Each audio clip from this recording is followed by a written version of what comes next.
My people, no be small thing dey happen for inside Orsu-Ihiteukwa right now. As we dey talk, they say the Ijele and his team.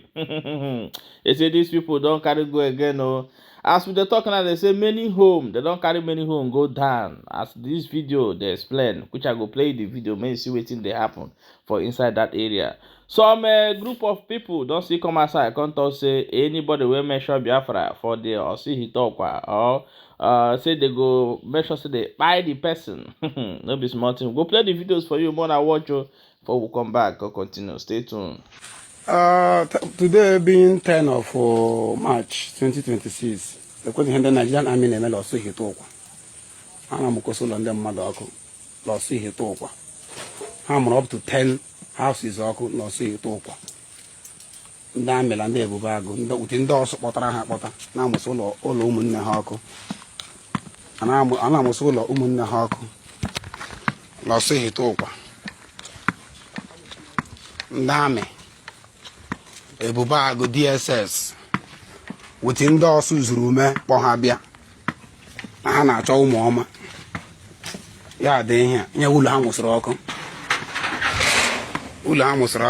Orsu-Ihiteukwa ndị eme ọfa na-achọ ụmụ ọma mụọ ụlọ ụmụnne ha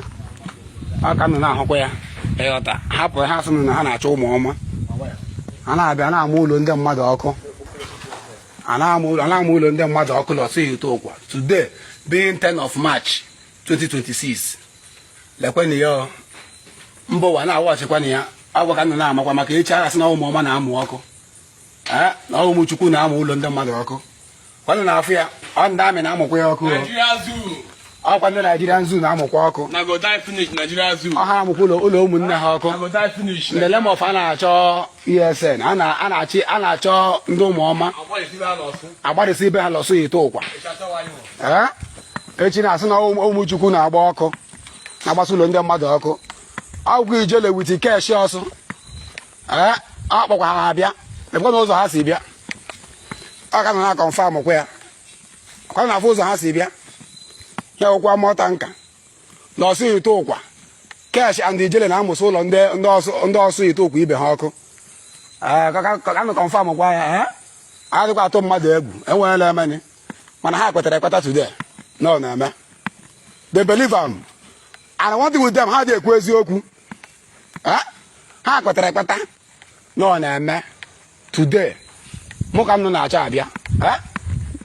na oge ibe anyị na-aga we go nowhere enwe ibe anyị na-aga na we no be them buru na ụbịa ọpọlọ dị ho 300 something na-amụta nka n'obi obi obodo ole fọrọ na-agwa na mba ụwa eziokwu ihe na-emenụ ihe a na-eme ụnụ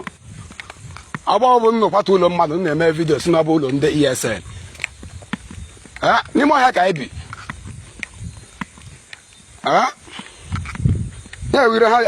ire ha bụ bịa ọ ga nọ n'afọ ya akwatụsị ụlọ ndị mmadụ ha na-achụ ndị ESN aghatụ ha egwu aghatụ nna egwu mmadụ oketekpa ya ụzọ ha si bịa up to 10 houses ka a mụrụ ọkụ Orsu-Ihiteukwa 10 houses ka a mụrụ ọkụ Orsu-Ihiteukwa na-elekwa na ya keshọpụ ndị mmadụ nọ n'afọ ya ha sịrị kọmpandụ mmadụ na-egredi kọmpandụ mmadụ ndị na-enwe ọfa a na-achụ ESN keshọpụ mmadụ ka akụtụchiri ife a nọ n'afọ ya na-egredi si kọmpandụ ndị mmadụ ndị na-enwe ọfa na-achụ ESN ọ nọ n'afọ ya up to 10 houses ka ha mụrụ ọkụ today 10 ka ha mụrụ ọkụ today Orsu-Ihiteukwa ọ na-agụsị mmanụ ogbuligwe tiri ebubu ya ọ na-agụsị mmanụ ogbuligwe tiri ihe otu n'oge udu ha kpatara ma ndị ahụ jisi okwuru tụrụ anyị tu jụọ na Ijele ha ụdị kesh ọsọ ha afa they believe am lekwe ya ntiri n'ime ọhịa ka anyị biri anyị ebiela ụlọ mmadụ nna m nwere ụlọ ụmụnne nna ọkụ ụlọ Déstroy ụlọ ụmụnne nnu the name of ụnụ na fight isa security network na afọ ya ihe fes ndị mmadụ ha si kọmpadụ mmadụ tiwa kọmpadụ mmadụ ntutu si ya bata ha kụtụrụ ụlọ 4 saịdị a mụọ ụlọ 10 ọkụ saịdị a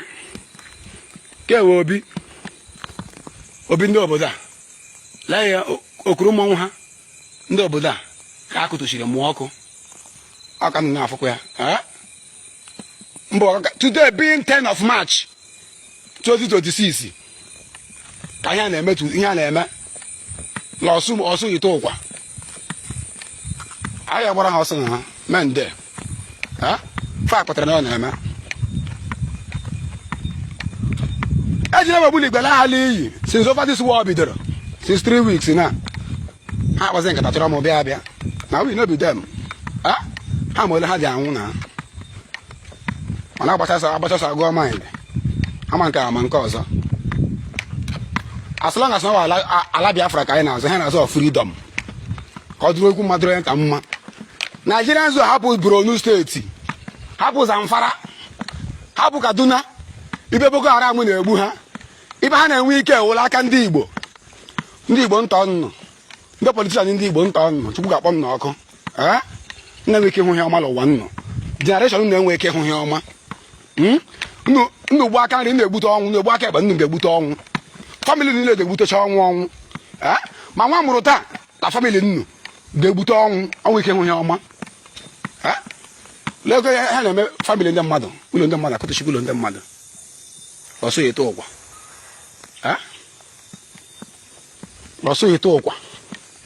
ha na-akụtụchi famili ndị mmadụ Déstroy ụlọ ndị mmadụ the name of a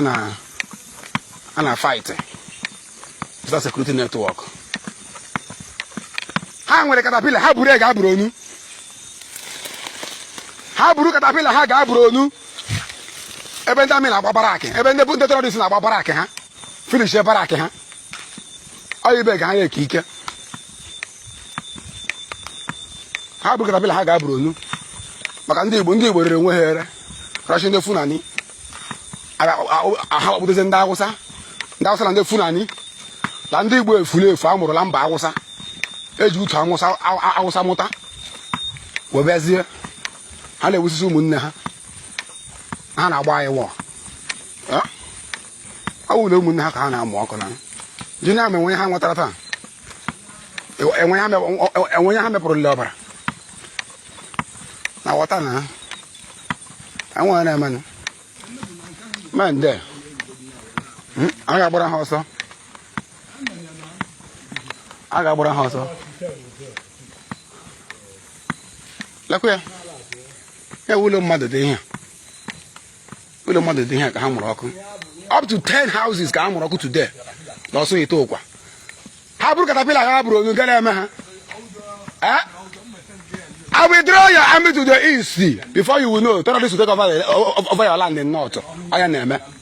Ha bịara ebe ala ụlọ ndị mmadụ ọkụ a na-egbu ha na north. Ya gazie. Chukwu na-alụla ya ọgụ enwe na-emeni Chidimmadị. So biko okwu Biafra ahụ a na-ekwu ya ara na mmanụ ụtụtụ eribe mmiri ụtụ na-ekwu gwara ebe a nke ahụ abụọla ekwu dati pat nke ahụ bụ iwu dị n'Ọsụ na 1 mmadụ jiri flag